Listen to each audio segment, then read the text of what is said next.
5-hour train ride ahead of us, and I'm gonna get some writing done. I'm rereading the Bildermeister that I'm publishing in May next year. So it's nice to have a few hours to do that. Well, it's day one of the Swedish BookFair, and I just got here today. It's been quite a ride. A lot of people has come and said hi to me, which has been amazing. A lot of people actually recognize me from Book Talk and Bookstagram, which is so much fun. This is why I'm here, to network, to talk to people, to get to know other writers and authors, and just have a good time. The most interesting talk of the day that I listened to was a talk about AI and the author business and translations and stuff like that. And actually, the people who was in that conversation talked about how, the book publishers already, of course, use AI because they need to have a faster process and they need to work faster or better to be able to do what they need to do. And this is something that I think a lot of authors who don't, who say that AI is only bad, they don't think about the fact that as customers, we demand things so much faster. We want books faster. We want them cheaper. We want them everything. And that's what's happening right now. There's some sort of But I guess, here in Sweden, the debate is very, very saturated. It's not very nice. And you can't even say anything about AI until someone tries to cancel you. So I think that's something we need to talk about a bit more. Which was why it was really interesting to hear the editor talking about how they use it. Why they think it can actually help democratize, especially for indie publishers and stuff like that. So yeah, I'm going to talk more about that later, maybe. But right now, I need to go and see if there's anything more for me to do here before I check into the Airbnb. So when the sun rose this morning, I thought, is Mr. Brown at his room banging away about the next Langdon piece? Where are you? I'm still on U.S. time, so no. And for you, it sounds early, but it's 10 o'clock here. So not that early. But that is part of you. When you're writing, that's your routine. Yes, I write 7 days a week at 4 o'clock in the morning from maybe 4 until 11 or 12. It's a very long writing day, but that's how I do it. And I just find that the business of writing is really about editing. And so I will spend a lot of time with what I've written the day before, thinning it out and making sure that what's on the pages of these books is exactly what the reader needs and nothing more. My routine has been the same. Even for my first 3 books were not commercial successes at all. They were absolute failures. Nobody bought them. They were published. It was Digital Fortress, Deception Point, and Angels and Demons. And those books I wrote in the exact same way. And I'm sure we have a lot of writers here. And as you know, you write to your taste. You write the book that you would want to read. That's really the only guidepost that you have is your own taste. And I wrote those first 3 books to my taste, and I wrote Da Vinci Code to my taste. And the funny thing was that after Da Vinci Code was published and was a success, those first 3 books all went to #1 all around the world, and I didn't change a single word. So it's just a message to any writers out there that you may have already written the #1 book and you just don't know it yet. So, hello and welcome back to my YouTube channel. Can you tell us who you are? My name is Magdalena Delborg. I'm a friend of Natalie's, and we have a podcast together. Yes. Called the Skrivcirkeln, which unfortunately not available in English yet. No, but one day. One day. And we're together here at the Swedish BookFair. Yes, we are. We're actually going to be published on the same publishing house here in Sweden, and we're super excited about it. So we're going to have a book signing a bit later today, or a book. It's a short story. Yes, it is. But now we're just mingling about. Yeah, we are. But before we start talking about the real stuff, can you tell us a little bit about your book and your writing? Because I talk a lot about my writing on the channel, but I wanted them to hear about you. because you have a different writing style and a different way of approaching writing than me. So we always I think it's better that Natalie has a channel about writing structure and composing your book, because I have a very organic way of writing. And often when we discuss, I'm in this sort of process when I'm thinking about things and then they merge into something. But I'm writing a novel which is a mix of sort of Swedish social realism and the Lord of the Rings sense of style. And it takes place on a island of eternal spring. And the story is about two sides of a power that chooses their divine leaders.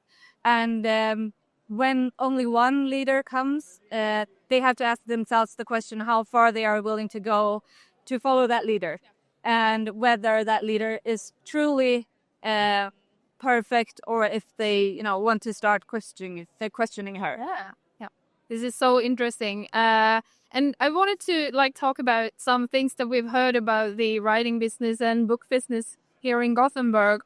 We've been to a bunch of seminars and stuff like that, but actually in line to the bathroom today, I heard a lot of publishing houses, people from, I think it was 4 different publishing houses were talking, and they were saying that this year they've sold more books in the first 2 days than they usually do during the entire book fair. Oh, that's news to me. Yeah, but that's so amazing. And they were talking about are we seeing some sort of trend that people are actually buying physical books more again? Because here in Sweden, audiobooks are really, really popular.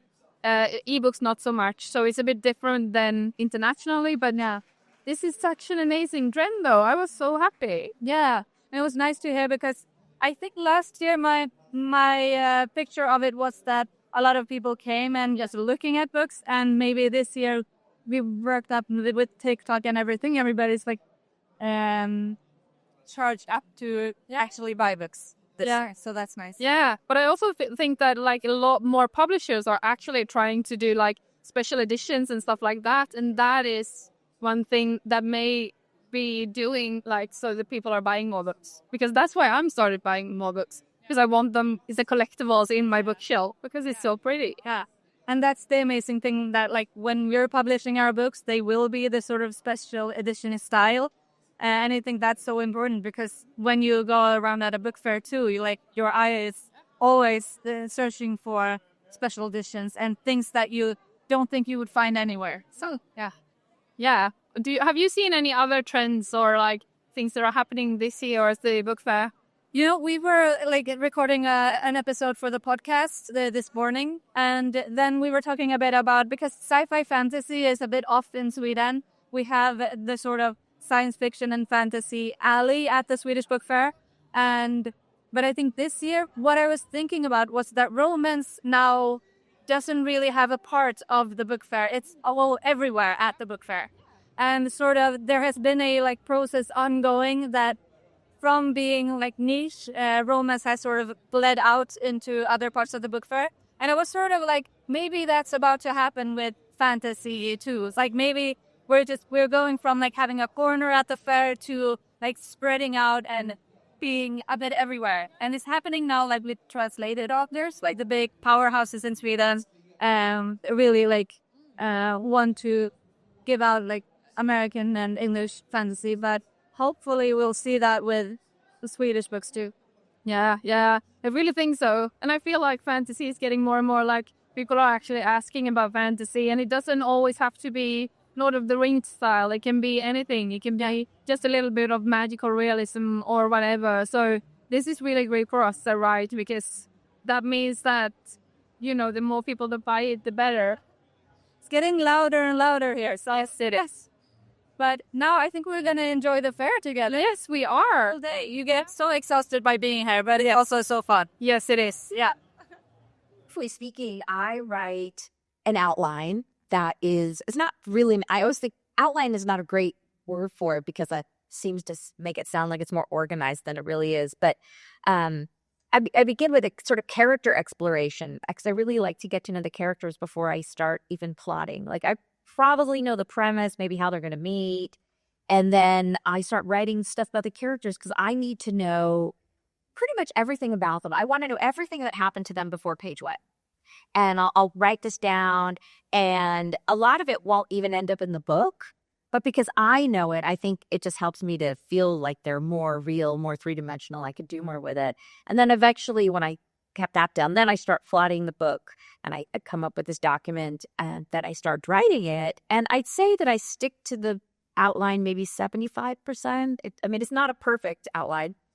And then I was like, are we talking like post this? Like, it's a document. I just sort of said this happens, that happens. And it's funny because parts of the outline are so actually specific that I might have pieces of dialogue in it, like a conversation. And that's mostly because if you think of it while you're writing the outline, you better write it down because you will not remember it 3 months later when you get to it. Right. And then other parts are so vague as I literally write things happen.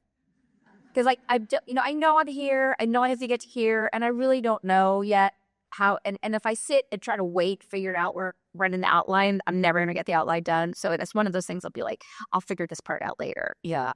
So it's alternately very specific and very vague. And then, so obviously the ending is always a happy ending, which is nice. That makes it easy.